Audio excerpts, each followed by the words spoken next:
So welcome to HCBS 101 के day number 15 में। देखो बहुत सारे लोगों को चार्जेस का नहीं पता आज के टाइम पे, क्योंकि अभी ऑनबोर्डिंग दोबारा से स्टार्ट हुआ है, तो बहुत सारे लोगों को चार्जेस का समझ में नहीं आता कि भाई चार्जेस लगते क्या क्या है। तो ओवरऑल क्या क्या चार्जेस लगते हैं, क्या क्या फीस होते हैं, क्या क्या टैक्सेस होते हैं HC के, उसके बारे में आज के इस वीडियो में आपको बताने वाला हूं मैं। ठीक है, चलो फिर फटाफट से इस क्लास को स्टार्ट करते हैं हम लोग। आ जाओ।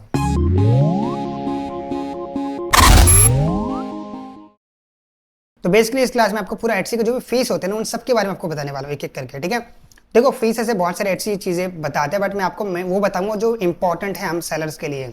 ठीक है, तो वो आपको मेक श्योर करना है, और मेक श्योर कि आप लिख भी लो, इसको लिख करके रख लो। ठीक है, तो सबसे पहला जो हमारा आता है वन टाइम सेटअप फी होता है। अब जब HC शॉप बनाने के लिए जाएंगे तो उसके लिए आपको वन टाइम सेटअप फी देना पड़ता है, जो कि $10 होता है, 853 रुपीज होता है इंडियन रुपीज में। ठीक है, तो ये आपको वन टाइम सेटअप फी देना ही पड़ता है, ये मैंडेटरी है। अगर आपको HC पे सेल करना है, आपको अकाउंट बनाना है, ऑनबोर्डिंग प्रोसेस है इनका ये, तो आपको $10 ये देना ही पड़ेगा इनको। ठीक है, तो $10 आपको फी पे करना पड़ेगा अगर आपको HC पे अकाउंट बनाना है तो। सबसे पहला फीस ये है, और इसमें सोचने की बात नहीं है कोई, यार देखो इन्वेस्टमेंट ऐसा कुछ लग नहीं रहा है इसमें HC सेल करने के लिए। तो वन टाइम सेटअप फी $10 सिर्फ लग रहा है, तो मतलब कोई मेरे हिसाब से ठीक है, कोई बात नहीं है, दे सकते हैं इतना तो। ठीक है, चलो नेक्स्ट, ये हमारा पहला फी होगा। नेक्स्ट फीस के बारे में बात करते हैं, जो कि हमारा लिस्टिंग फीस। देखो HC पे जब आप लिस्टिंग करने जाते हो तो आपको 20 सेंट पे करना पड़ता है पर लिस्टिंग का, और वो 4 महीने तक वैलिड रहता है। ठीक है, मतलब अगर वो सेल नहीं हुआ तो, अगर वो सेल होता है तो फिर से वो रिन्यू होता है, तो जब दोबारा से रिन्यू होगा तब जाके दोबारा से आपको 20 सेंट पे करना पड़ेगा। ठीक है, बट अगर नहीं होता तो 4 महीने तक वो वैलिड रहता है। 20 सेंट कितना होता है इंडियन रुपीज में, टैक्स लगा करके आप देखोगे मतलब 17 रुपीज होता है, 17 रुपीज कुछ पैसा होता है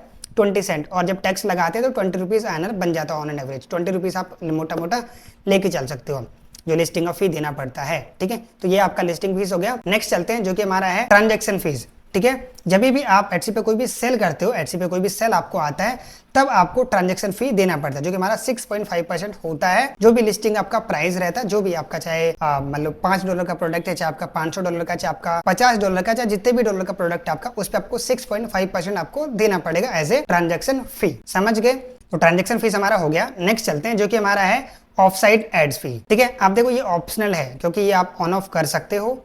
आई थिंक अब उन्होंने ऑप्शन हटा दिया मेरे हिसाब से, मेरे को जहां तक याद आ रहा है। तो ऑफसाइड फी आपको तभी देना है जब आपको सेल्स आता है। तो ऑफसाइड फी होता क्या, आपको थोड़ा सा एक्सप्लेन करता हूं मैं। देखो लेट्स से HC पे कोई आया, ज्वेलरी उसने सर्च करा, लेकिन उसने वहां पे नहीं लिया, तो उसमें कुकीज लग जाती है। उसके बाद मान लो वो गूगल पे गया और सर्च करता है उसके बारे में, उसके बाद कोई भी ब्लॉग वगैरह खोलता है, कुछ भी वो किसी कोई भी साइट को खोलता है वो, तो वहां पर HC उनको ऐड दिखाता है दोबारा से कि ये प्रोडक्ट आप ले सकते हो। फिर से अगर वो क्लिक करके जाते हैं वहां पे, तो बेसिकली उन्होंने HC पे नहीं लिया, उन्होंने कहीं और उसके ऐड को देखा, फिर वहां रिडायरेक्ट हुए HC पे दोबारा से आए और फिर जाकर परचेस कराना है, तो वो ऑफसाइड ऐड में काउंट होता है।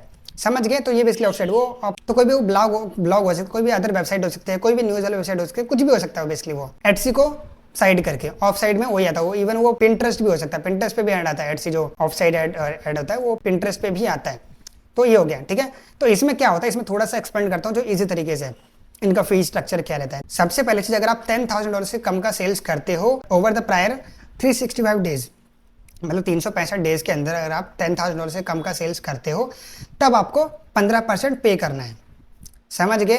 मतलब 1 सालों का पीरियड रहता है। लेट्स से अगर आपने आज शॉप को स्टार्ट करा, मान लो 22 जुलाई आज है।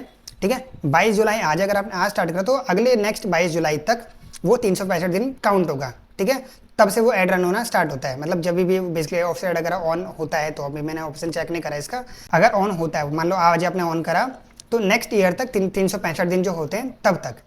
समझ गए? तो $10,000 अगर आपका आता है तो आपको 15% पे, अगर $10,000 से कम है तो आपको 15% पे करना पड़ेगा। ठीक है, ओवरऑल सेल्स पे। दूसरा है, अगर आपको $10,000 से ज्यादा का सेल्स हो जाता है 365 डेज में, तब आपको 12% पे करना पड़ेगा। ठीक है, मान लो किसी के प्रोडक्ट का ना प्राइस ही मान लो 50,000 1 लाख है, तो उनके लिए तो 8-10 सेल्स आएंगे पूरे 1 सालों में, तो उनका तो $10,000 से ज्यादा का रेवेन्यू बन गया, तो उनको 12% पे करना पड़ेगा। समझ गए? ये डिफरेंस है दोनों का, 12% और 15% में डिफरेंस है। 10,000 से कम है तो 15%, ज्यादा है तो 12%, 3% का वो फायदा देते हैं आपको अगर आप ज्यादा सेल्स करते हो आप तो ऑफ साइड एड से। ठीक है, तो ये हो गया ऑफ साइड एड फीस का, बट अगेन ये ऑप्शनल है, ऐसा कुछ कट नहीं रहा, सेल आएगा तभी कटेगा ऑफ साइड एड से, वरना कोई पैसा नहीं काटते HC। ठीक है, तो नेक्स्ट चलते जो कि हमारा लास्ट बट नॉट लीस्ट, वो है HC पेमेंट्स प्रोसेसिंग फी। जैसे हम लोग HC पेमेंट से पेमेंट कलेक्ट कर रहे होते हैं, तो जो HC पेमेंट है, प्रोसेसिंग फी का जो चार्ज करते हैं वो है 5% प्लस 25 रुपीज कटता है फॉर सेलर्स इन इंडिया। ठीक है, मतलब 5% का तुमने को समझ में आता है कि भाई 5% आप ले लो, लेकिन 25 रुपीज किस चंदा के रूप में ले रहे हैं मेरे को समझ में नहीं आता इनका, बट ठीक है कोई बात नहीं। तो बेसिकली 5% आपका लगेगा, प्लस आपका 25 रुपीज लगेगा as a payment processing fee में। ठीक है। तो आई होप आपको क्लियर हो गया होगा इसका।